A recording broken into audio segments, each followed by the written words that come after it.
Au lendemain de l'attentat dont il a été victime, Imran Khan s'en prend à son successeur. L'ancien Premier ministre pakistanais, blessé par balle ce jeudi, accuse Shehbaz Sharif ainsi que deux autres responsables d'avoir voulu l'assassiner. Des allégations non vérifiées pour le moment, mais qui vont accentuer encore les tensions dans un pays plongé dans une profonde crise politique. Regardez. Les séquelles sont bien visibles. S'il a perdu l'usage de ses deux jambes pour quelques jours, sa parole, elle, est intacte. Imran Khan est catégorique.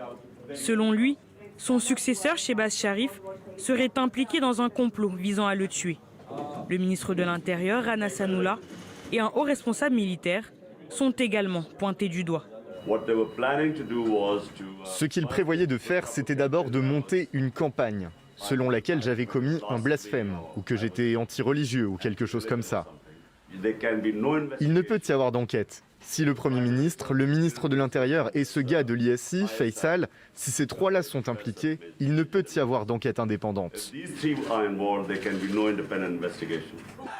Jeudi après-midi, plusieurs coups de feu sont tirés en direction du conteneur sur lequel se trouvait Imran Khan.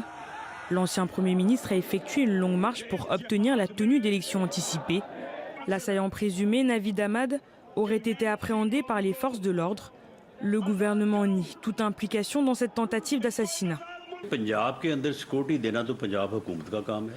Nous avons rapidement partagé les informations avec l'inspecteur général et le secrétaire en chef du Punjab sur les menaces que les agences fédérales nous ont fournies concernant cette longue marche.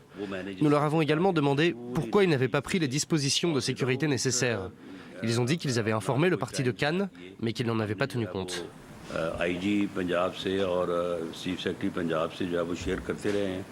Malgré son éviction en avril, Imran Khan conserve un large soutien dans la population pakistanaise.